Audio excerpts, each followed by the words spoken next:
Are you looking for a new whiskey adventure? Then climb in and buckle up. Get ready for one hell of a ride on the Whiskey Trip podcast with your host, Big Chief. Join in as he and his guests explore whiskey and dive into whiskey stories from around the world. Now here's your host, Big Chief. Folks, you know, here on the Whiskey Trip, we celebrate more than just the pour in our glass. We celebrate heritage, tradition, and the stories that make this country what it is. That's why I'm proud to tell you about our friends at the Heritage Flag Company. These aren't just flags, they're handcrafted works of art built from whiskey and bourbon barrels that once held the spirit we all love. Every cut, every nail, every burn mark tells a story of patience and craftsmanship. Just like the whiskey we sip, these flags are bold, timeless, and full of character. Whether you hang one in your home bar, your man cave, or gift it to a veteran or first responder, a heritage flag isn't just decor. It's a statement. It says you believe in freedom, tradition, and the legacy we pass down. So saddle up, whiskey family, and head over to theheritageflag.com. Use code WhiskeyTrip10 at checkout for 10% off your order. Let them know Big Chief sent you. Because just like your favorite pour, the Heritage Flag Company is made to be shared, honored, and remembered. Now let's get on to the show. Hey, it's old Big Chief, and yeah, you're taking another ride on a whiskey trip. And folks, I took a trip over to San Antonio. I'd visited Maverick Distilling last week, and while I was there, I was like, man, why don't I hit some of the other distilleries that are there up? And one of the ones that I kind of gravitate towards because of their military heritage, their military background there is Ranger Creek. And if you haven't had their whiskey, you need to find it. I grabbed some whiskey. I didn't have a whole lot of time to lay down an episode with them, but I did grab some whiskey, and now we're going to lay down that episode. And I got Tim Crofton, their distiller, with me. Tim, welcome to the Whiskey Trip, my friend. Hey, glad to be here, man. And first, I want to tell listeners that you're kind of like me. You're a military veteran. You did 13 years in the U.S. Army, rose to the ranks of first sergeant. And, I got to say hats off to you to decide. Some people have to make that decision around that time. Do I want to have a family and dedicate myself to my family, or do I want to be pulled around the world? You made that decision to leave the Army, or kind of leave the Army. You're still in the Army National Guard, but you left the Army after 13 years to start a family, to be a 100% dedicated dad. And I'm not saying military dads can't do that, but it is tough. It is very tough. And we had a long conversation about that, but we're going to get into a program you guys are part of there at Ranger Creek later on in the episode called SkillBridge. We'll talk about that a little bit, but we're here to talk about your whiskey. And I poured my first glass of your whiskey. This is actually State and Republic wheated bourbon. Surprise, surprise, folks. That's what I'm going to start out with. Tim, take me through what this State Republic is all about. State and Republic came about. We kind of knew there's the wheated bourbon market is obviously a large market that we kind of had avoided for a long time. We decided we'd make one for our whiskey club, which I'm sure we'll talk about later. But when we did it for the whiskey club, it had a really good reception. So we ended up running that out and making it a core product for ourselves. I like our wheated bourbon. We have a pretty solid inclusion rate of wheat in there, so we're up in the 31% range. So it's a nice heavy inclusion of that wheat. And I'm really happy with how this turned out, and pretty happy with where it's at right now. We're about to put our second batch out probably in May, and that stuff will be right at the 4-year mark, which we're really excited about. So pretty happy with this one. I love it. It's 86 proof. It's on the lower proof, but like I always say, every whiskey has its place in life, and this is perfect for something like this. It's early morning. This is my first whiskey of the day. It's not going to beat my palate down. It still has some viscosity to it, some of those oils, some of that sweetness that I'm looking for, some of those floral notes that, I say you're walking into a flower shop when you're buying your wife flowers or something. I get a lot of this on this right here, those dark stone fruits. Very beautiful whiskey. Tim, how did Ranger Creek get started? So Ranger Creek got started. We're at 15 years right now. It was in December. Um, our owners came together. There are a couple of dudes that worked and gals that worked at USAA, and they decided that that's not what they wanted to do for forever, and so they started making whiskey and doing some test batching stuff. And I know that the first couple barrels they did, they actually aged in some people's garages to see if it was going to work out for them, and then they crowdsource funded their business, so it's all like internally funded from these people that basically bought into the idea that they could start a company and built up Ranger Creek from there to where it is today. Um, Three of those owners still are owner operators, are here every day. Come hang out with us in the market, selling, on the phone, doing the things, making the calls. Um, and then you got the opportunity to meet TJ, who's our like production operator owner, who's always here doing everything. Man, he's crazy. And TJ was our original distiller as well. Um, Now I see that Texas whiskey stamp on here, and you guys are part of the Texas Whiskey Association and part of the Texas Whiskey Trail. Um, do you guys, and that stamp is kind of a stamp of approval, saying, "Hey, all this comes from the state of Texas." Where do you guys source your grains from? we source our grains, our corn for sure from Texas. We kind of source as much of our grain as possible from the area directly, not directly around us, I guess, mostly north of the Dallas area. Um, Not a lot of great corn right here in San Antonio, unfortunately. Um, we do, full disclosure, source our barley from outside of the state because it's just better growing outside of Texas. Can't hate on that. And then our rye is a mixture of American rye from the north and then rye that we find here in the state as well. Um, and then our wheat, for this project and or for the wheated bourbon and a couple other wheated projects we've done, we source locally from guys in the area that are growing either that or the triticale, which is another thing we source often from Texas guys. Yeah, a lot of people don't understand that the panhandle of Texas is kind of our grain belt. They went through wildfires up there a couple years ago, and they're kind of recovering from that. But a lot of our wheat, our rye, and our corn comes from up there. It just grows better up there. Unless you grow your stuff in a creek bottom here, it doesn't grow all that great. As you said, more you guys are in that dry desert climate down there where there's a lot of mesquite trees, as I've talked about on past episodes. But most people in the hill country and in the bottoms and stuff, if you don't have a ranch, you're cutting hay for your cattle. Coastal Bermuda is what a lot of people grow there. You're growing silage, you're growing stuff like that. You're not growing corn. Or your creek bottoms are made into orchards, either peach orchards or pecan orchards. Where I'm from, there's a lot of pecan orchards in the creek bottoms, river bottoms. We're very well known for our pecans around San Saba, Texas.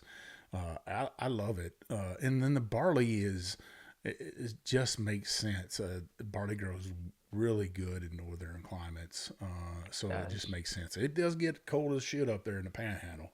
I know that for sure, but it just makes sense that if you can get something that grows great outside of the state, you want to go gravitate towards that. Yeah, we've always taken the approach of quality matters over everything. Obviously, we're proud of Texas. We love Texas and what we can do here, and we're gonna highlight Texas as often as we can and as many products as we can. But we're not going to do that to the detriment of quality. And until I find a barley that's as well grown in Texas as it is somewhere up north, we're going to stick with the good stuff. It makes better juice in the long run. Just the way it is, right? Everybody's got their strengths and weaknesses. We got to use them how we use them. Texas got some really cool strengths. especially when it comes to our aging and our heat and those processes. We definitely lean into that stuff. I love our Texas water, especially here in San Antonio. We've got great water. We just don't got great barley, unfortunately. So we gotta outsource that one. Well, say it ain't so that San Antonio doesn't have great water, and a lot of the missions there that are built by the Spanish and by the Catholic Church, which were built by indigenous people there, the Native Americans. Um, Most of those missions are built from outcrops of limestone. Yeah. And I know that would surprise some Kentuckians out there that Texas has a whole bunch of limestone, but we do. And it just filters the water just perfect to make great products like whiskey and beer. Yeah. Now, you guys are a brewery as well. Yes, sir. And that's really going to play into our second half of what we'll be sipping on. But does that have a lot of influence into your distilling? It has a decent amount of influence into it. For just the knowledge from brewing to distilling is a really good translation. Obviously, mashing to make beer and mashing to make whiskey is very similar process. So when you talk about like the extractions and the processes that you can get from there, and also like the flavors you drive from grain compounds, I think you get a lot of knowledge from that. Um, the water knowledge you get from beer is second to none. The water in beer matters so much, and I think that's another huge piece of just those things that translate really well to from beer to whiskey, specifically. Um, and then fermentation, man. Beer guys ferment. Let's be real. Whiskey fermentation is pretty simple. I started in the beer world. Um, Lagering something's definitely a lot more complicated than throwing some whiskey yeast into something and letting it explode out and be done in 3 to 5, 7 days for these long distillations for some whiskey companies, or 7 to 8 days, where the beer guys are fermenting for 3 to 4 weeks, and they're off gassing for 60 to 70% of that time. So learning their knowledge or using their knowledge, leaning into that, and being able to help that make some expert decisions when it comes to fermentation helps drive some like esters and stuff that come from that fermentation process as well. So I think that having the beer with us is a boon 100% to the company. Just makes us um, some of our grain handling, some of our fermentation processes a little tighter, a little bit more controlled. Now, you get into fermentation there. What yeast strain do you use, and how does that influence your flavor? We use two major yeast strains, but we use really just a turbo whiskey yeast, and we let that influence our flavor by really pressing that fermentation traditionally to like a 5-day ferment, and then holding it on purpose for a couple of days after the fermentation process to allow some um, formation of things like lactobacillus and things like that. Some of these wild yeast strains that are going to help um, sour, and I say sour not in the sour mash style, but sour in the like souring the mashes. And like these are wild yeast strains that are going to have some funk to them on purpose. Tends to be in line with like maybe a little bit more Scottish fermentation processes where they ferment for like 2 weeks long, knowing that for about a week of that they're just building wild yeast bacterial fermentation stuff that's going on to gain some of that funkiness in the fermentation. So we kind of take that approach when it comes to fermenting most of our whiskeys. Definitely for all of our single malts, we take that approach pretty heavily. So you're pushing that, intentionally pushing that fermentation beyond its comfort zone to gain more flavor is what you're saying. Yeah, so I would say like the first 2 days are pretty traditional fermentation stuff. It's gonna be nice and clean.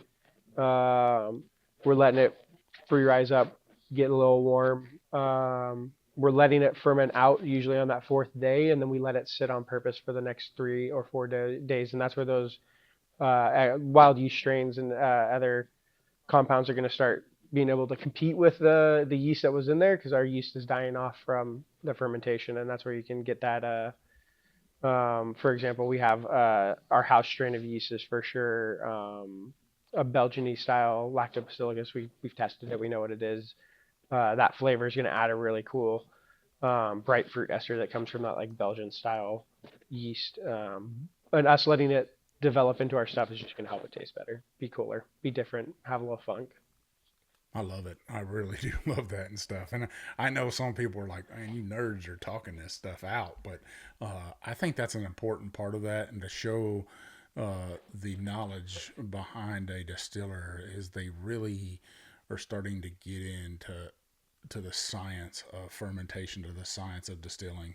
And I think a lot of people miss that they just think a distiller is an old country boy that gets in there and runs a still, as they see like on moonshiners and stuff, and that's really not the truth.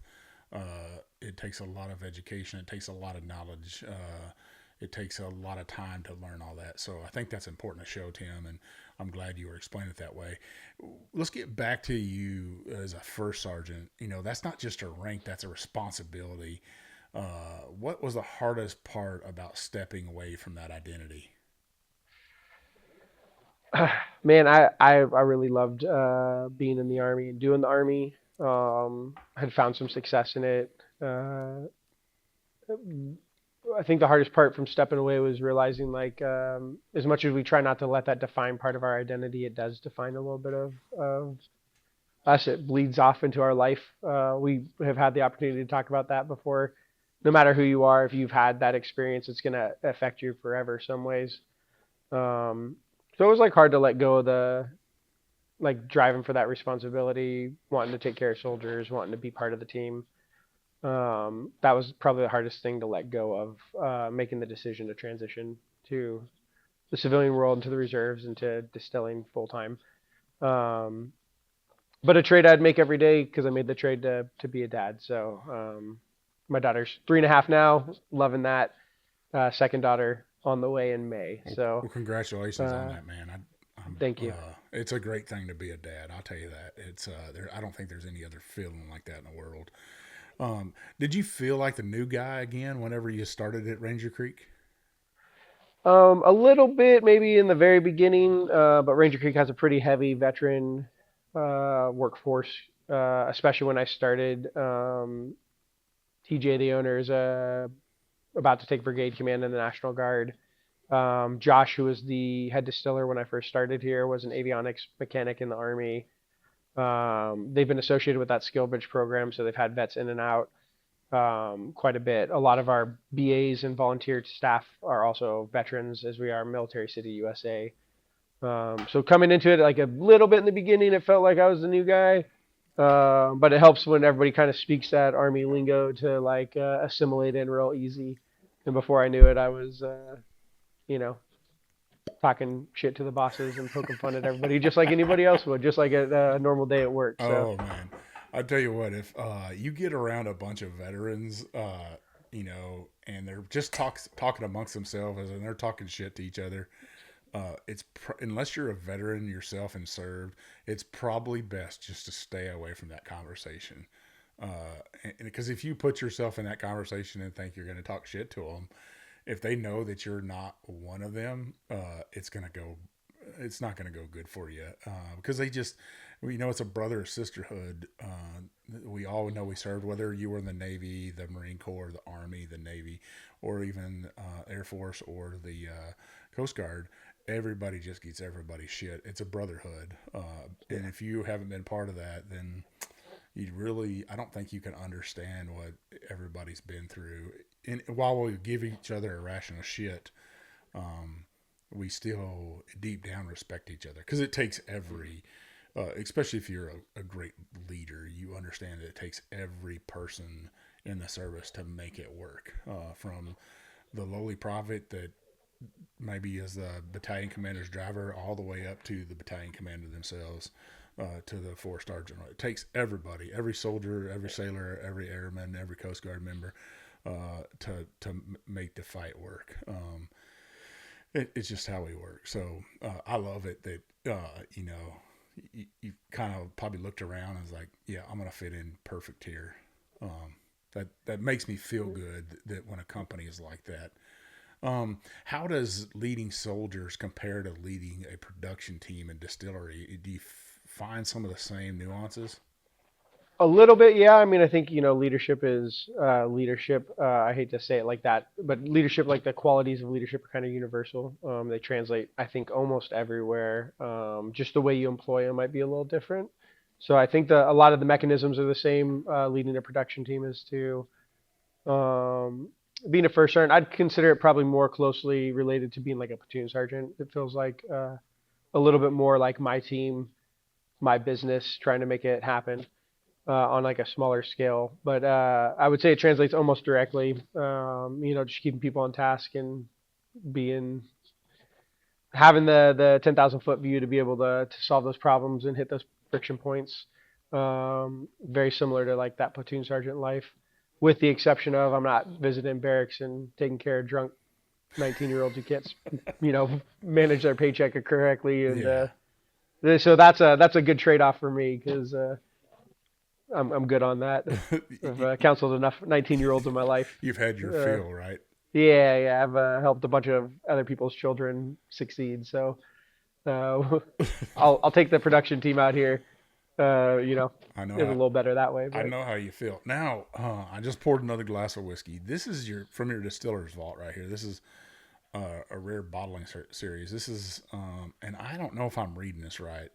I don't know if this is rye whiskey or not. It is rye whiskey. It says Bloody Butcher on there. Yeah, so it's rye whiskey that was bottled in a Bloody Butcher barrel. So we, unlike a lot of companies, use bourbon barrels for our rye every time, which is, I mean, there's a million reasons that we do it. Again, it's a more, our rye is kind of a more, hear me out, Scottish approach, process-wise to rye than like maybe an American approach to it. We use 100% malted rye. That's all that's in there. Already kind of different. We do that a little bit longer fermentation, and then we age it always in ex-bourbon barrels, used bourbon barrels, right? So we'll never have a straight rye whiskey. We're good with that because we like the flavor compounds that come from the process that we're using. So rather than driving that really intense oak into rye and giving rye has a name for like being abrasive, being aggressive sometimes. I think that by using those second use barrels, we get to highlight the actual flavor of that rye. So we're using Denko rye in this, which is an awesome flavored rye. You get a lot of green apple, or for me, I get a lot of green apple, a lot of like baking spices compared to like maybe that pepper spice or that capsaicin spice that people can get.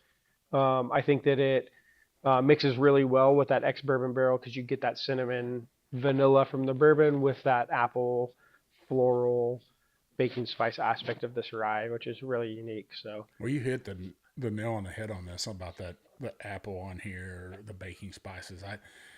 It has that Scotch notes to it, and I think that's that malt process on the rye. I would imagine that is. It's very the goldish color in the bottle and stuff, and it's not as dark as you would see some Kentucky ryes or maybe some Monongahela ryes out of Pennsylvania or even Maryland ryes. That 95.5 everybody loves out of Indiana. Yeah. But I think that's amazing that you guys you're not trying to be a Pennsylvania rye. You're not trying to be a Kentucky rye. You're trying to be Ranger Creek and make your own whiskey and have your own whiskey philosophy. And I think that's something everybody should appreciate. I've said that to you a couple of times, that to do what I do, you have to appreciate all whiskeys. And if you're not a single malt whiskey drinker, or if you can't appreciate those, you probably don't belong doing this. I'm not saying you can't do it, but I don't know how you do it well without having an appreciation. Missing out on a bunch of nuance, a bunch of cool stuff because you're not drinking. Yeah, I think single malt's so cool. Yeah, I think 70% of all the whiskey in the world, I told you that number, is single malt whiskey. And to me, that's just something that's very, very delicious. Well, let me taste this. I say cheers to you, Tim. Yeah. If I can talk about the Distiller's Vault stuff. Yes, sir. Tell me all about it. That's our label for our whiskey club. So every quarter we release a whiskey spirit and then a non-whiskey spirit. This last quarter, we actually released aged rum. Broke a little bit out of our tradition, but the one before was this rye whiskey aged in the Bloody Butcher barrel. So that's that ex bourbon barrel. We made a Bloody Butcher bourbon, and we used these barrels, put the new make in there to age it. That's where we got this one from. And you do pick up a little bit of that stone fruit from that Bloody Butcher. I think a little bit of floralness that comes from that corn. But the program, that Distiller's Vault program, is pretty cool. It gives us an opportunity to really explore a lot of grains, a lot of processes, and a lot of different spirits, especially because we're doing those non-whiskey spirits. Whether that's making American alcoholic version of limoncello to mixers like creme de cassis, or things straight up like absinthe that are just spirits that are part of the spirit tradition that we don't want to lose by any means. So we get to explore those as well. It's kind of a fun process for us. Back to the talking about fermentation and just how distillers are driving to maybe expand our knowledge and get more scientific and get more informed. I think using the Whiskey Club the same way is kind of our philosophy here, is driving some of those different spirits. Because if I can make absinthe and make it well, it's just going to make me a better distiller overall, right? The processes I'm learning from making absinthe make me better at making gin, make me better at making any botanical spirit, make me better at any sort of processing, right? The way I proof that down is going to help me be better at proofing down whiskey. It all translates to skills within that distilling community that I think I feel really blessed to be here and be able to do that, because I've developed those skills, I feel like, at a pretty fast rate, being able to experience all these different spirits, and then also being allowed to mess with weird barrels and weird grains and weird yeast and whatever I can dream up, they pretty much allow me to make and try out. So I love it. I mean, that is like being a soldier and stuff. Why you have doctrine of how to win a war, how to win a fight and stuff.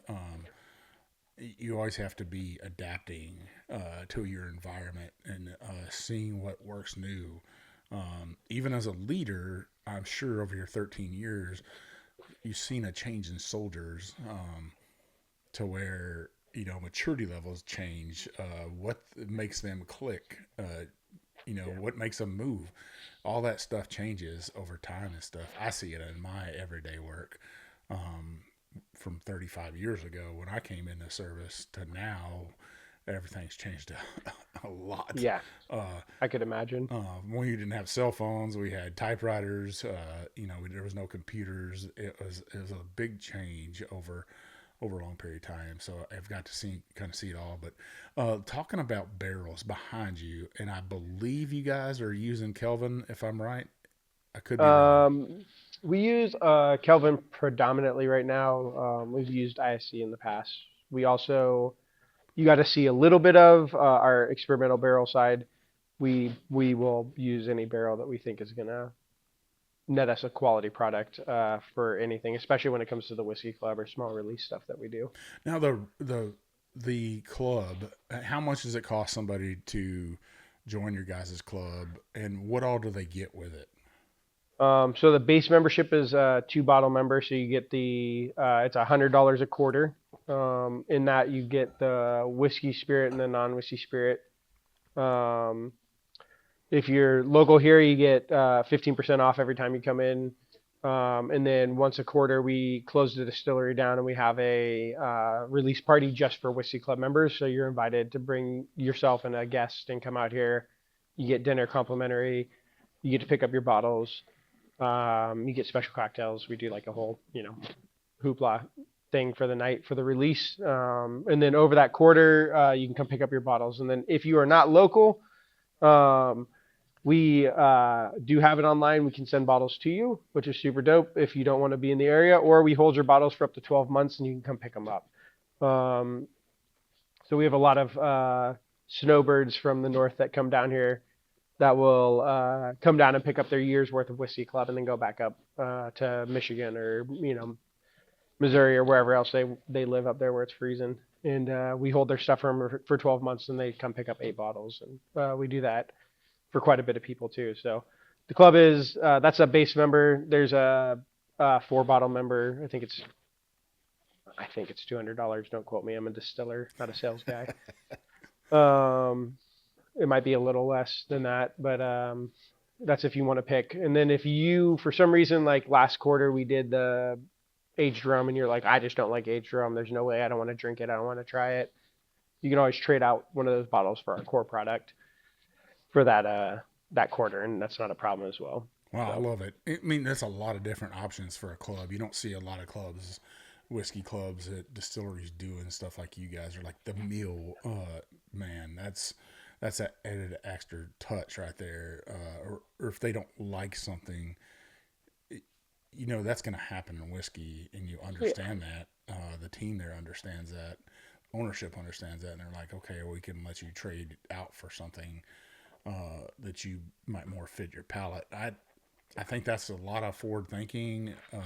That's that adapting, overcoming, and I think that probably shows in your team from that military background. Let's before we close up here for the first half, walk me through the SkillBridge program for people that don't know what that is, and how that worked for you.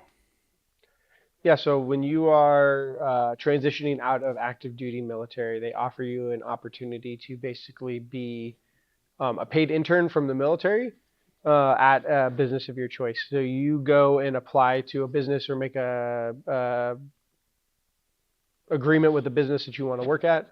You have to set up a bunch of things like a training plan. You have to go over what you're going to be doing. And what you're going to learn in the different industries or different parts of the industry you're going to be able to see. And then you turn that plan into the DOD or the Department of War these days, and they approve it, right? And once it's approved, you can go on this internship. So I was able to go on a 6-month internship that the Army paid me at my current rank for those 6 months as an Army soldier to come to Ranger Creek and learn the ins and outs of distilling. So I actually came here originally to do beer because I have had a beer past. And when I was here, their assistant distiller quit, and they asked me if I want to learn how to distill. And I hopped on the still and started learning that, and that's actually how I got into distilling long term. But also it gave me an opportunity to just transition back into the civilian world from the military, which is really what the program is for. 13 years, a long time. 20 years, a lot longer time. 24 years, even more time. I think guys and gals that have been in the military for a long time tend to get that militaristic mindset. That really regimented mindset can sometimes be a little bit rigid. We may or may not allegedly curse more than the average employee. Things like that, right? And so coming back into the civilian world where, you can't tell your boss they're an absolute moron, is that transition period can be a little rough. And I think that's what the SkillBridge is really trying to capture. Is like, hey, there's a different way that we work in the civilian world. It tends to be a little bit more pseudo-professional. It tends to be a little bit more, you have to approach things a little softer. But also your performance matters, right? And it's rewarded in a different way than maybe like the rank structure of the military where you're fixed in those positions a little bit. So having that opportunity to transition on the military's dime is a pretty awesome thing. I can't speak highly enough of the program. So I was their second guy ever to go through the SkillBridge program here, and since then we are on our 9th or 10th guy, I think, right now. So we do a decent amount of it. Super cool program, super worth looking into. DoD SkillBridge program. If you don't mind, I'm going to plug a little bit. If you're a distillery owner, brewery owner, whiskey enthusiast who owns a business, it's something that sounds cool to you, you want to let veterans come work for you and transition in, you can apply to be part of the program. Feel free to email any of the emails at Ranger Creek and ask about it, and we will help you get on the right path for the information you need to put yourself on the list and help these soldiers out, help these soldiers find you so that you can offer this to them. It's a great program. It's a great way to help veterans transition out into the civilian world. Really can't say enough about it. We have, like I said, I think we're on our 9th guy, and out of those 9 guys, 6 of them are still in the industry in some sort of capacity, which is pretty awesome. So can't speak highly enough of the program. Super awesome opportunity. Super blessed to have had it. Super blessed to have had Ranger Creek let me come here and do that. So Awesome. I love it. On the second half, leading into that, I'll try to have a website for everybody. And if there's a QR code, we'll make sure that Kenzie, my niece, puts that up in the up there for you to click on or save. And if you're a soldier, sailor, airman, marine, coastie, Space Force now, maybe no Space Force. You don't think there's a SkillBridge program? Tesla, maybe. Those guys could go to Tesla or something. Yeah, exactly. SpaceX. Yeah. Well, listeners, we're up against our first half. Like I always say, we could go forever. A great conversation doesn't have a timeline, but when we come back, we're going to be drinking some of Ranger Creek's single malts. I'm super excited about it. And yes, we do have a giveaway this week. It's hard for me to give away this bottle right here. I got a sample of it. I tasted it. My God, it's good. But we're going to be giving that away, a glass. And honestly, I'm going to give away one of my challenge coins because this company right here supports veterans. And you got to have a challenge coin if you got one of their bottles. So you stick with us and we'll be right back. The Whiskey Trip is proudly sponsored by Guardian Coins, a veteran, family-owned and operated company that understand what it truly means to honor service, story, and tradition. Guardian Coins just doesn't make the challenge coins. They craft symbols of pride, legacy, and camaraderie. From military units and first responders to distilleries, brands, and special events, every coin is designed with purpose and built to last. Here at the Whiskey Trip, our official Whiskey Trip Challenge coin was brought to life by Guardian Coins, and it represents exactly what this ride is all about. Craftsmanship, community, and sharing a great pour with amazing people. From custom artwork to flawless finishes, Guardian Coins works with you one-on-one to turn your vision into something tangible, something you can hold, collect, and pass down. So if you're looking to create a coin that tells your story, whether it's from your unit, your brand, or your next big milestone, trust the folks who know how much that story matters. Visit Guardian Coins on Facebook and tell them Big Chief from the Whiskey Trip sent you. Now pour something good and let's get back to the ride. All right, listeners, we're back for the second half, and I got Tim here with me, the distiller for Ranger Creek. And before we get started, I just wanted to point out the website for SkillBridge. If you go to their website, it's skillbridge.osd.mil. That's military. Skillbridge.osd.mil. My niece, she will pop that website up there for you so you can check it out if you're interested. If you want to check that out, let me know. And you want to talk to somebody about the SkillBridge program, I'll reach out to Tim here. I'll connect you. And he's agreed to walk you through it. Whether you're a coastie, there's SkillBridge programs for coasties, Air Force, Navy, Army, Marine Corps. I implore you, a lot of these companies already got to be signed up for it. But if you have a company, they can, you're a year out, you can get them to sign up for these programs and make a SkillBridge for you at their company and get paid by the military while you're learning your trade there. It saves the company money and it'll save you money instead of just getting out. Like back in the day, you'd get out and soldiers. That was a big problem for all military members, was getting out and not fitting in or not being able even to know where to start from. That's a great benefit to us. I poured us a second whiskey right here, or a whiskey for the first half. This is actually your guys' Texas Landmark American Single Malt Whiskey. Take me through this, Tim. Yeah, so that's our unsmoked version of the Texas Landmark. We call it the original number 2, which is a name that seems to gain some popularity with other people. But hey, that's what we've called it for years. It used to be the base for all of our single malt projects. So if you have had any of our 300 series, that's what it was. I know we're going to try one here in a little bit. But it is very, very good single malt whiskey. It's made with Golden Promise, which is a super awesome barley, and honey malt, which is an awesome specialty malt to use. And I think it really reflects that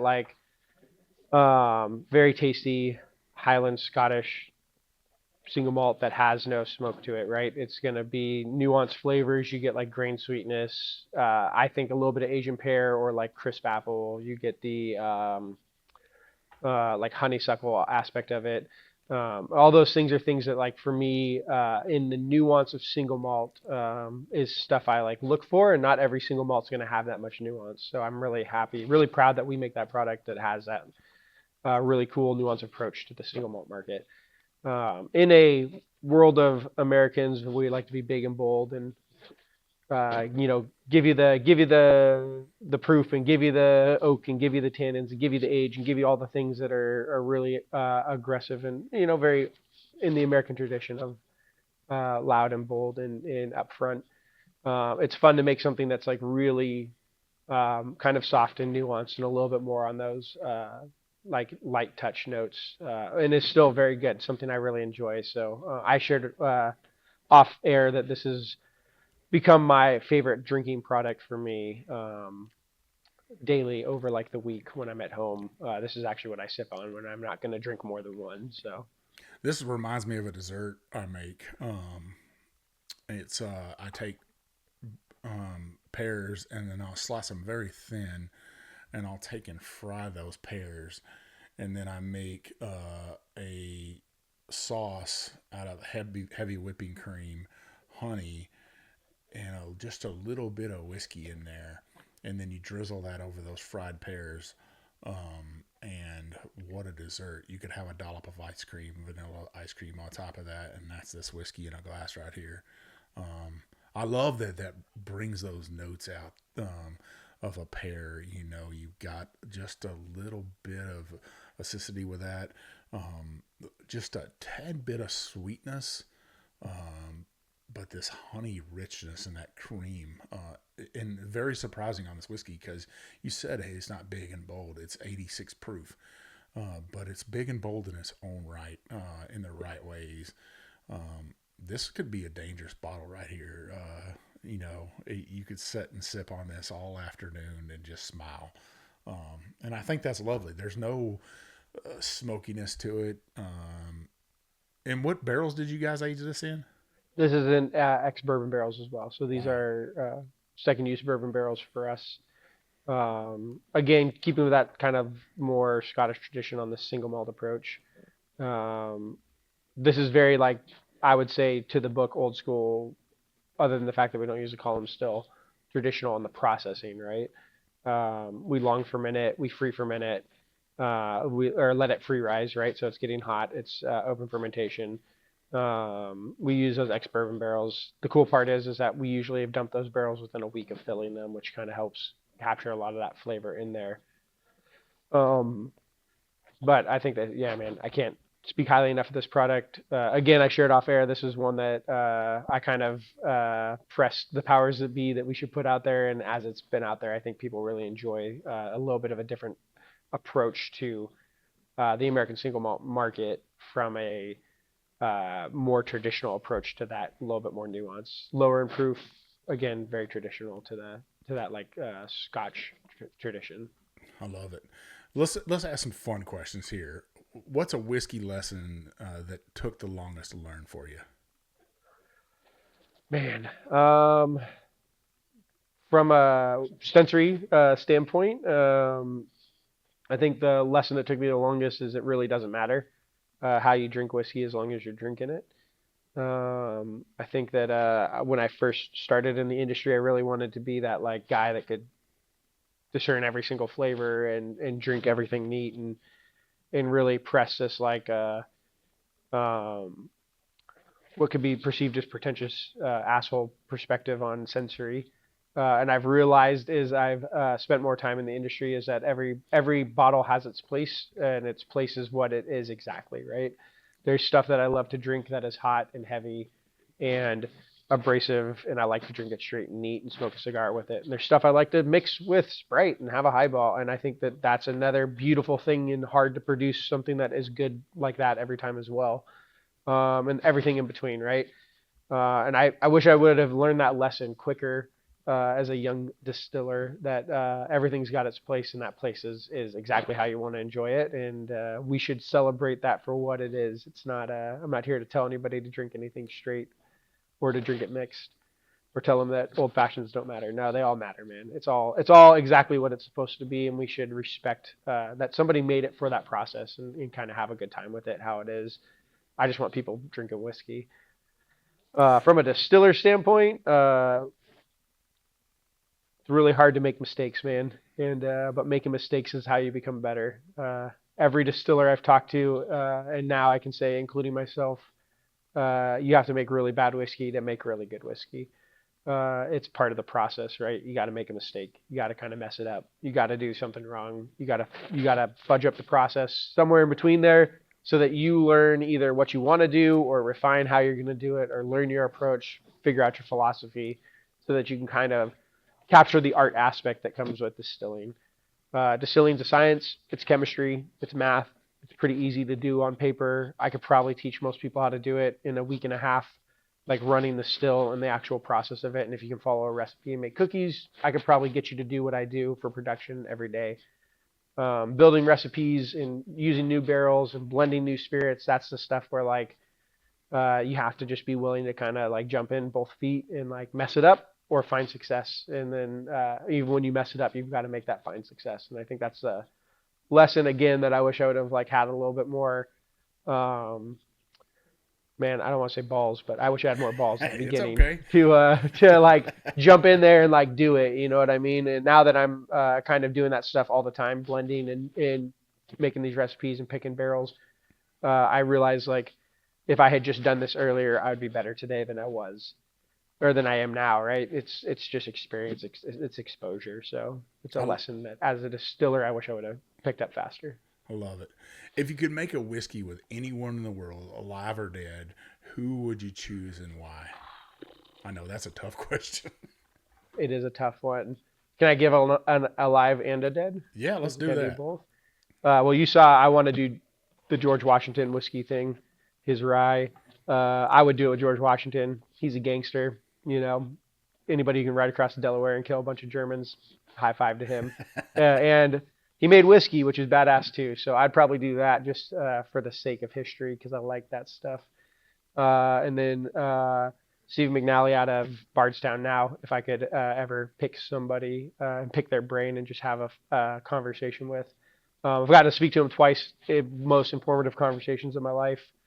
Obviously, master distiller at Bardstown now, was a master distiller for Maker's Mark. Guy knows his stuff, right? Like I would love to have time to just see him in his element doing his thing, expert craftsman. So you never can tell. We might be able to. Well, we can't make the George Washington thing happen, but we could possibly get you to George Washington's distillery. Yeah. And that would fulfill that. And then the other one, that I think that's easier said than done right there. Maybe, yeah. I think it's really easy said and done. The George Washington thing, a lot of people think that George himself made whiskey when he didn't. He was in the later stages of his life, and he was in a lot of pain at the time when he ended his presidency.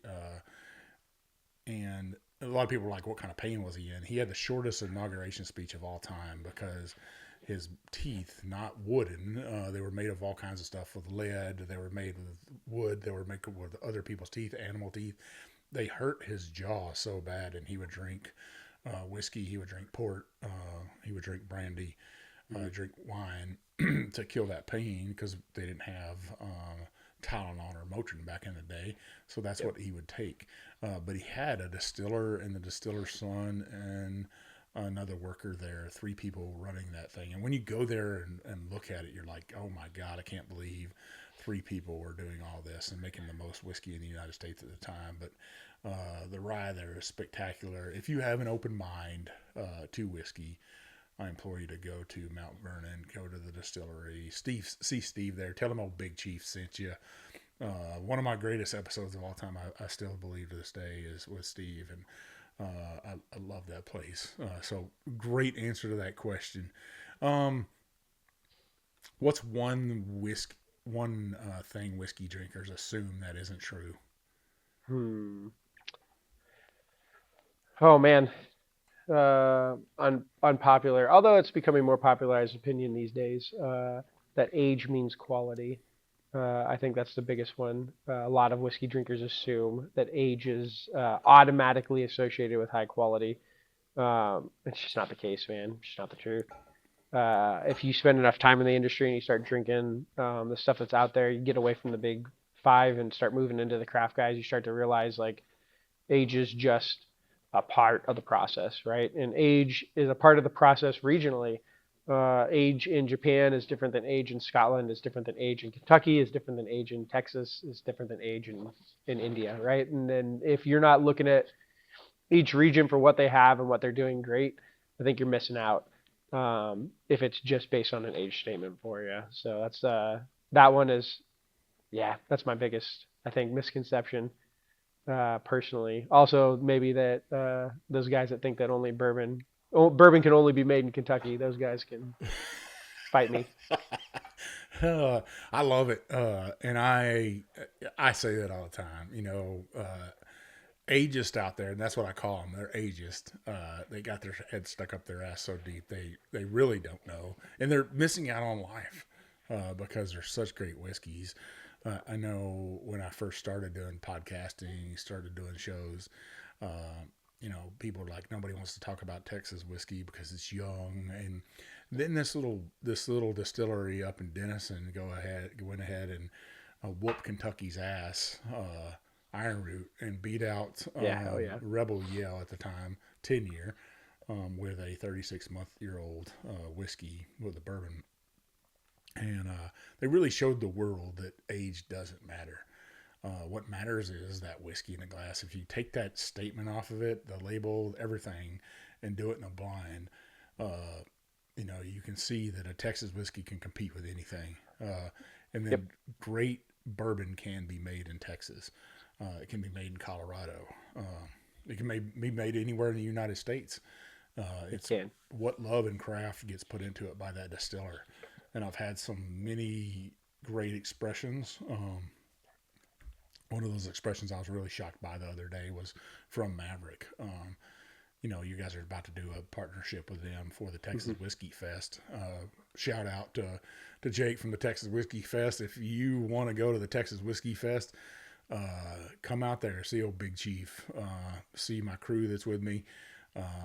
I'm going to be there. You never can tell what we got up our sleeve. And then the distillers that are going to be there that you can talk to, that you can shake hands with, that you can drink their whiskey. It's at Bee Cave, Texas. Like I said, Jake, the whole Texas Whiskey Trail, Texas Whiskey Association, they put on a great show there in Austin. It's a great weekend. The food trucks he has. And it supports a great cause, Frontline Heroes Outdoors. You can't ask for much more. Except for, like I said on my last show, don't come up and touch my cowboy hat, and damn sure don't come up and touch my wife's cowboy hat. I'll share a whiskey with you all day long. You never can tell. I might have a backpack with me, and I might have a special bottle in there. So if Jake will let me in with it, I think he will. But we're going to get on. Go ahead. We'll be there for sure. We go every year. It's for me as a distiller. Now as our head distiller, it's the festival that I refuse to miss yearly period. So it's my favorite one that we do. So my favorite one to go work. I'm always there for it. Jake does a great job of curating just how the whole process, the whole experience, and I think really does a good job of showing off Texas whiskey in a really cool way. And if you've ever been interested in Texas whiskey, come check out the Texas Whiskey Festival. Come try some cool stuff. We all bring out stuff that we usually are going to release in the next year. Things like the stuff with Maverick is going to be there. That collaboration bottle is going to be out there. I know I'm bringing out 2 different things that are going to be released in the next 12 months from that time period that are not public yet. And I'm not the only guy doing that. We all do that stuff. So I think there's 30 distillers are coming, and my niece will put up the website right here. So you can go to that. Go ahead and buy your tickets now if you want to go. There is a designated driver ticket for if you want to bring somebody. I say, hey, if you want to drink responsibly, and make sure you get there's Plenty of people there that'll give you a ride home, or you can get a Uber or a Lyft from there.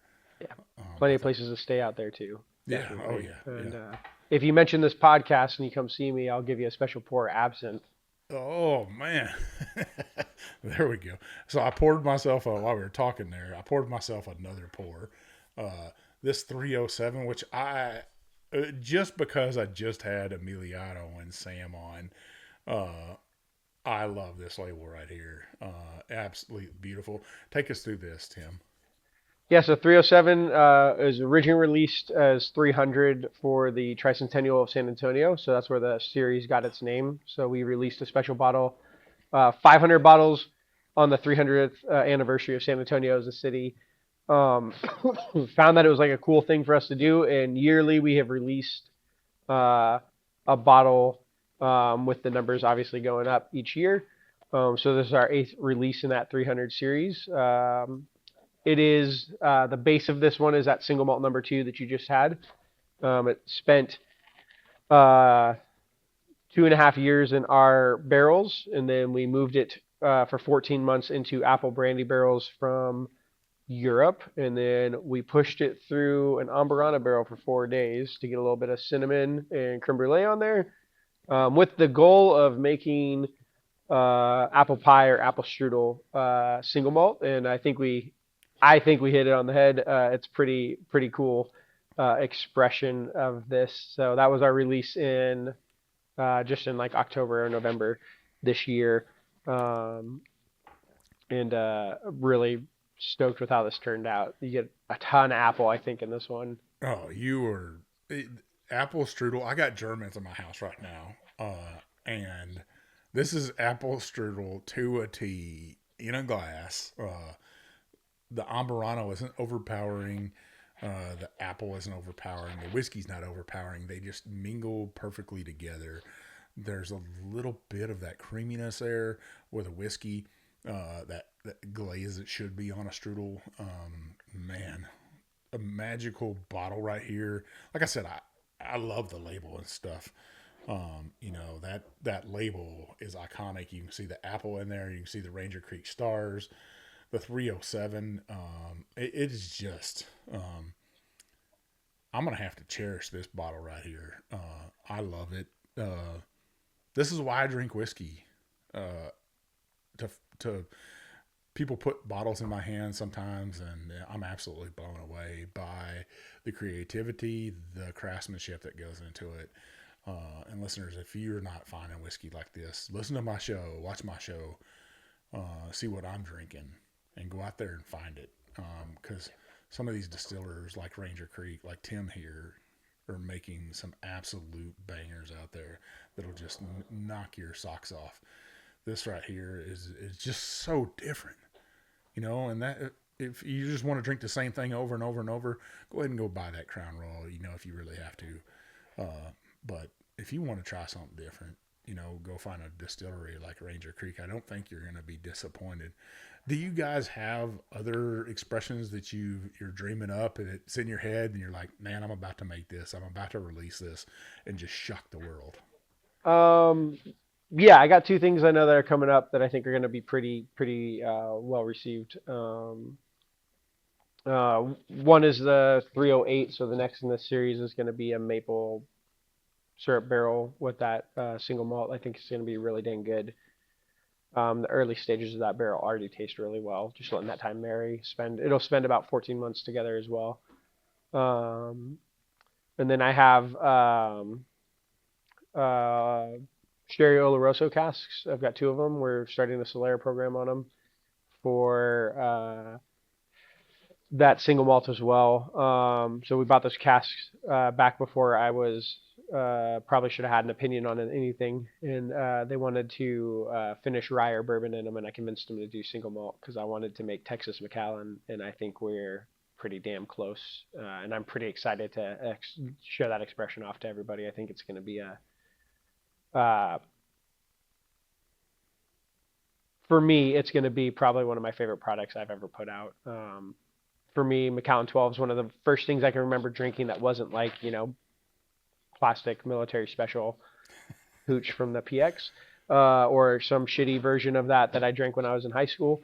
It was the first thing I can remember somebody gave me that was like, no, this is like stuff you sip and you enjoy it and you look for these flavors and you can smoke a cigar and you can do all, it's the first experience into the world of whiskey for me that I can like pinpoint back and really think of. So when I had the opportunity to put single malt into an Oloroso cask, I had to, and I'm pretty excited about what that's going to turn into. That's one of the ones that I'll have at the Texas Whiskey Festival in small amounts to share with people because I think it's going to turn out to be a real big hit for us. So two expressions I'd like to see you make, and I'm that good idea fairy. Hold my beer, and barely ever anybody ever does it. I think one or two distillers has made something. I'm like, hey, this would make sense. But for you guys, I think this totally makes sense, and call it the Mission Series, because San Antonio has a whole trail of missions there. I don't know if the Catholic Church would like this, but I'm Big Chief, and who cares? I would love to see a single malt in agave. I think that would be very beautiful. And then the second one, and not a lot of people outside of Texas or out of the southwestern America knows about this, but the prickly pear, a prickly pear aged whiskey single malt in a Mission Series, it just makes sense. I think that'd be something very beautiful. Well, I'll bring you a bottle of 306 was smoked single malt done in a añejo barrel. And I think, shoot, man, if I'd known that's something you're into, I'd have grabbed you one of those. They're pretty dang good. I know I'm a weirdo. No, it's a good one. It's a pretty cool expression. I think obviously anything agave spirit tequila here in San Antonio does pretty well for us. And it was pretty well received here in town. I'm not sure it had as much influence outside of this direct area. But it's a really cool expression on single malt. I think the smoke mixes well with that añejo. So I'll bring you a bottle of it. We'll let you try it. And then I would just stay tuned on the prickly pear thing. I don't think that's far outside of our realm of stuff that may or may not be happening in the future. Yeah, so. Prickly pear, for you folks that don't know what a prickly pear is, it's this almost reddish purplish fruit that is on a cactus. And it is just, you have to burn or scrape off the stickers from it. But once you peel that back, inside there is one of the most beautiful fruits ever. The Native Americans in the Southwest ate it. You can actually find those prickly pears today because the Spaniards loved them so much. They took them back to Spain and into Africa, into South Africa. Just a little bit of my crazy knowledge in my head there. They actually took back mesquite too, which I don't know why anybody would take mesquite to their country and try to grow it. It's a crazy thing. What a just a banger of a whiskey to finish this up right here. I am stunned by this right here, and this is one of those bottles that I'm gonna put on my shelf, and people. The badass thing about whiskey is you get to share it with folks and let them experience it, what you've got to experience and loved. And, I'm blessed beyond measures with whiskey friends that appreciate the same things I do. And when I stick a bottle in front of them, they open their ears, they open their minds. And that's the kind of people I want to hang out with. I don't want to hang out with pretentious people who are like, oh, I only drink, anything from Buffalo Trace, or I'll only drink anything from Willet that's purple topped. I mean, I will drink it. If you offer it. Hey, I drink it too. I got plenty of bottles, but I want people to try this stuff I'm trying, and that's the kind of people I hang out with that are just open minded and like, hey, Chief, if you say it's delicious, I'm gonna fucking try it. Now, if you don't like it, hey, I'm not gonna hit you on the head with it with a bottle or anything. I'm gonna say, okay, your palate's different than my palate. Yeah. I've got my palate is one of one. There's nobody else on the face of the earth, as you know, going through to be a sommelier. It's my palate is one of one. Everybody else has a different palate, so that's a hard thing to sell people on as whiskey. But I think I'm pretty good when it comes to whiskey. I'm pretty successful with the show. So, you know, now this last pour I poured here, Tim, is the giveaway bottle we're going to do. Yes, sir. That you guys were so generous with right here. This is your Texas Landmark American Single Malt. This sucker right here, though, this has got some proof on it. I'm not even going to try it. 128 something, 129, I think. Yeah, it's right at 129.5, 129.6. It is our single malt, but it's the mesquite smoked version of that. So we actually have we built a smoker out here at Ranger Creek. It's in the back. If you ever come visit, we'll show you it. It smells like a campfire. It's a giant connex. We grab our grain, about 60% of our grain. We lay it out on screens, and we cold smoke that for anywhere from 12 to 16 hours. And then we take that grain out of the smoker, put it directly into a super stack, mill it, and then mash it the same day. So we're capturing a lot of smoke phenols very aggressively. There's no lag time between the smoking and the mashing process. And to smoke it, because we're Texas, obviously we're not going to use peat out here. We're going to use mesquite because that's what we have a lot of. So we cold smoke that grain, that barley in mesquite smoke. What that does is it offers a really unique expression of single malt in the smoky variety. That mesquite smoke naturally is pretty smooth. I think it adds a really cool. I hate to say barbecue because it doesn't have a barbecue flavor on the palate, but it is reminiscent of that barbecue smoky smoothness that you expect from Texas, that sweet smoke, into that single malt, which for me comes across kind of like Mexican hot chocolate. Those are the characteristics I get. A little bit of dark chocolate, a little bit of that spiciness note in there. You get some of that vanilla, and then that smoke really just rounds out all that flavor. You called the other one dessert wine. To me, this is our expression that I think of as like dessert whiskey for me. Really nice dark chocolate hit, really cool, smooth, silky, sweet smoke hit. And then you get that vanilla, a little bit of cinnamon, nutmeg maybe, and the a little bit of that fruitiness that you get on that single malt, but more of that chocolate expression for me on this. And I'm probably going to murder this, but Tres Leches, it's a Mexican cake. That's what I get on this right here. Oh yeah. And Tim, I'm sipping on this. I poured some out because I was like, I was worried about mixing that last glass with this, so I poured that out. I poured another one because I was so shocked by it. It just not overwhelmed my palate. It shocked me how good this is. Now I said the other one was a banger. This right here might be one of my favorite American single malts of all time, listeners. This is holy shit. I got to get another bottle of this sucker. I don't want to give this away, but I'm going to give this away. I know a guy that knows a guy that I can get a bottle from at probably the Texas Whiskey Fest. But Tim, I want to say that I'm going to put this bottle on a special shelf for this year. Is in competition with my whiskey of the year for 2026. Oh hell yeah! I'm so shocked at this, and that's why I poured the glass out and repoured it just to make sure that I'm actually drinking this, and I can't believe how fucking good this is. Folks, I've had some American single malts that just absolutely blow your mind. 2 years ago, I named an American single malt from Old Line as my whiskey of the year. A lot of people gave me shit about it. They're like, you don't know what you're talking about.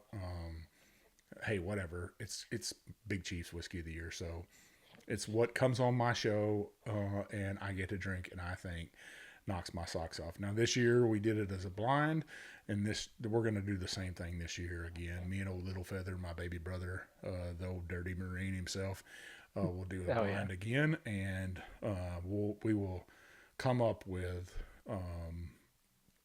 my whiskey year. But Tim, this will be in competition for that. no doubt. The smokiness is not overwhelming to me, where some single malts will be overwhelming. Like you said, it's not a Scottish smoked whiskey; it's a Texas smoked whiskey. I think that you're right, spot on with that. That sweet flavor comes through in this, which is so shocking to me. The proof on this, it I don't think it drinks as hot as it could. Yeah. And I think the spice does come from that proof, but it's not in that 120 range. I think this is in that 110 range for me. Man, I cannot, listeners, say how this is why I do what I do right here. This whiskey right here. I said that about the last one, but these two whiskeys are why I do this show, is to find guys like Tim, to find places like Ranger Creek. And I've had Ranger Creek before several times. Why did it take me so long? Because San Antonio is 4.5 hours from me. And it's not the most pleasant drive because you just drive down I-10 and it's kind of flat, but I had to do it justice. And I got to say, San Antonio brought it. Ranger Creek has brought it with this right here. I'm not trying to blow smoke up your ass. This is truly a remarkable whiskey. A beautiful bottle too. It's different from the other bottle. I got to say that it's a sexy bottle. It's got the little tulip there, neck. It's got the wax seal of Ranger Creek. I love the detail there. In the mesquite is a Texas thing through and through. Mm-hmm. A lot of people don't understand it. They don't get the mesquite. But I'll guarantee if you've ever had to run cattle through the mesquite, you'll get it real fast. Yeah. You'll see why we like to cut it down and use it to smoke barbecue with. Now, when I grew up, we didn't use mesquite. We used pecan wood because I'm from the hill country. And that's what we have. We try to get rid of mesquite up there. We have cedar trees and pecan trees. But what a great whiskey. Well, a couple things before we finish up here, Tim. You guys do more than whiskey there. You have beer on site. Yes, sir. Your tasting room, your brewery, when can people come visit? We are open Monday through Thursday, 12 to 6 p.m. Friday, Saturday, we're open 12 to 9 p.m. We're here every day. If you are traveling from somewhere and you want to do a tour, we do tours all week long as well. We offer a for sure tour every Saturday out here at 2 p.m. But we're here almost every day except for Sunday. We got to have a day off and can't sell bottles on Sunday, so it kind of makes sense. So Not yet. One day. One day in the state of Texas, you'll be able to buy whiskey. I'm hoping to. Not that I'm ever going to run out with whiskey, but sometimes it's nice to go to the store and peruse and go shopping. Exactly. I think that's a freedom as Americans we should have, especially veterans like ourselves. I think veterans should be able to go into any store at any time and get what they need. That's an American thing to me. I'm with it. Yeah. It was a shock. I'm not a Southern boy. Don't tell anybody. I know Texans out there hate to hear it. Before I joined the Army, I'm from California, but I've been out of California for like 15 years. Don't hold it against me. You got to Texas as fast as you could. I did. I tried my hardest. There you go. The Army took me through a bunch of other weird places first. And my first South experience was actually Florida, and I went to the store on Sunday to buy some beer, and they're like, "Oh, we can't sell this to you." And I was like, "What the heck?" Because California, they sell it to you. I think there's a 2-hour period during the night. They don't sell it from like 3 a.m. to 5 a.m. They don't sell anything, but you can buy beer in grocery stores. You can buy beer at, the gas station. You can buy beer everywhere. You can buy liquor at grocery stores in California. So my first experience in the South, I was very surprised, and then I came to Texas, and it was even more strict on Sundays. And I was like, man, it's an experience. So I hope they do change that law. I think we are proven that people can be responsible on Sunday mornings with their alcohol consumption. But until they do, we do events on Sundays sometimes, like running clubs and things like that, if you're into the yoga and the running. But other than that, come visit us the rest of the week. We'll be open every day. I they need to have whiskey yoga. That's what they got to have. We do have whiskey yoga, so it's awesome. People come in and grab their cocktails or their neat pours, and they come and they either do it in here or they do it in our back area, and they do yoga with their whiskey and beers. So seems like a great way to do yoga. I might even do yoga. Who knows? I love it. I love it. So let's give away some whiskey here. And you want to tell people where they can find you guys on social media real fast while I'm thinking about this giveaway? Yeah, absolutely. Ranger Creek's got a social media on Instagram and Facebook. Pretty good presence out there. Just looking for Ranger Creek. I think that's the exact name of it. If I'll plug myself a little bit, I have a Distillers one that I post usually what we're doing in production or some cool things that are going on. It's tim.the.distiller. Pretty easy to find. Please follow us. We love to shout out and see what you guys are drinking and doing with our stuff. And then if you want to see what we're doing, that's the best way to stay up to date, both for events and stuff at the tap room or products that are coming out in the next year. Those are our two big ones. And then if you are interested and you are not in the state of Texas and you want to buy some stuff, drinkrangercreek.com. We have an online store. We are able to ship to 48 states. If you live in Utah or South Dakota, sorry about your luck. Your politicians don't like alcohol coming into your state from outside of it. Feel free to vote them out and change the laws. But everybody else, will send it straight to your door. I believe you got to sign for it. That's the only little hick. And then you can try most of this stuff. We try to cycle stuff onto that website as often as we can. So check us out there. So what we're going to do with this giveaway, we got this bottle right here, this beautiful bottle that I absolutely hate to give up. God almighty. I love it. We got a Ranger Creek rocks glass that you can sip your whiskey out of. And then obviously, people know about this challenge coin right here, this arrowhead right here. 024 will be your number. This is what you're going to win. What you're going to do on Instagram, you're going to obviously you're going to follow Ranger Creek Distilling. You're going to follow Tim, tim.the.distiller, and then you're going to follow the whiskey trip. You're going to tag 4 friends as always. You're going to leave an emoji of a star because that's in their logo as you see on Tim's shirt. And then I want you to leave a comment on YouTube for me, your favorite part of this episode. The comments are always good. If you haven't subscribed, but please. But that's the giveaway for this week. You got to be 21. You got to reside in the United States. I'll give away on Monday night. You guys know how I roll. Tell your friends about it. Tell your family about it. Share this post. That's another part of it. You got to share the post. It's important to get the word out there about Ranger Creek to me because I love me some craft whiskey. Well, Tim, any last words to our viewers out there, our listeners? If you don't mind, I'll plug the craft whiskey thing. I love doing podcasts. I love education. I love this industry. And I always say the same thing every time I get an opportunity to is, hey, man, the big guys are big guys for a reason. They make badass shit. We love it. They paved the way for a lot of us craft medium-sized to smaller distilleries to be doing what we do. But give some love to the craft guys that are doing the stuff in your area or even outside your area while you're traveling. I promise you, come see a tour, come see how people are doing things, come see the stuff that they're making because the people who are doing it at a medium to small level are very passionate about it. And I think you will just love and enjoy the experience. You'll also try some stuff that, man, it's just, so many craft guys are paving the way for some really cool things in the next couple of years here. In the States, I think especially with like American single malt coming up as its own product finally. Get on the forefront of it, try some cool things, see some cool people, hear some cool stories. Just be part of the industry in a way that is different than the way your granddad did it, right? You don't got to stick to those big ones. You can come see the small guys, and I would encourage everybody to do that if you get the opportunity to.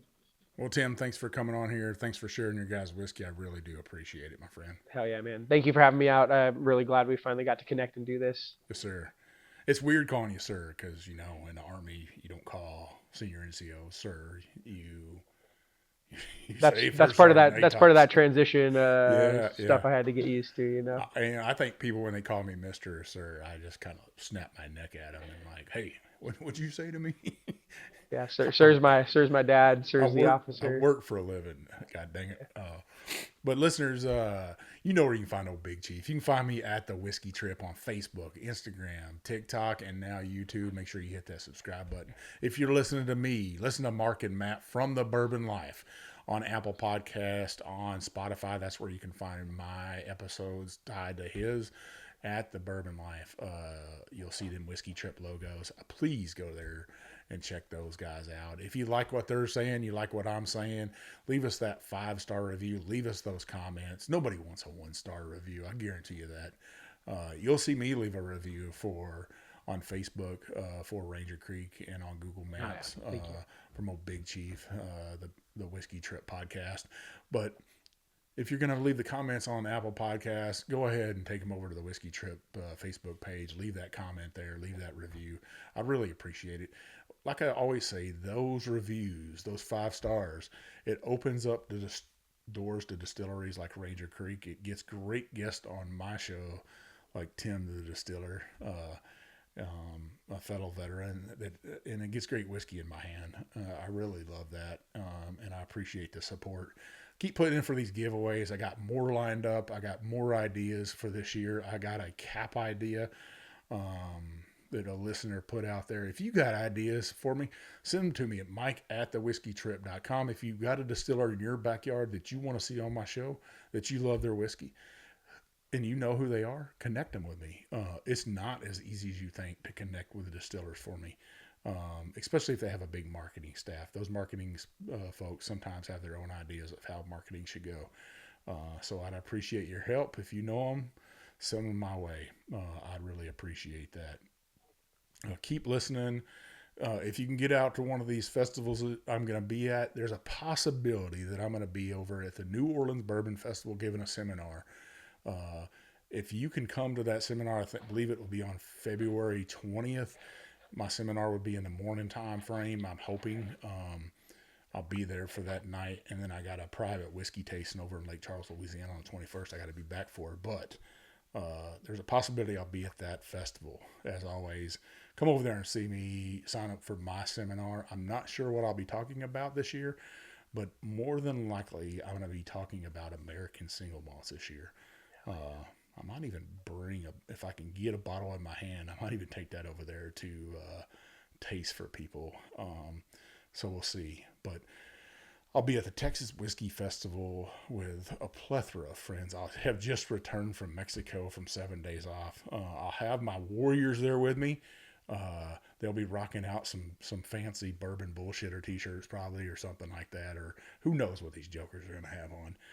They might all show up in their underwear, but come to the Texas Whiskey Festival, have a good time with us, eat some great food, meet guys like Tim.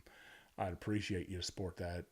As always, it supports Frontline Heroes Outdoors. You'll see their QR code right here.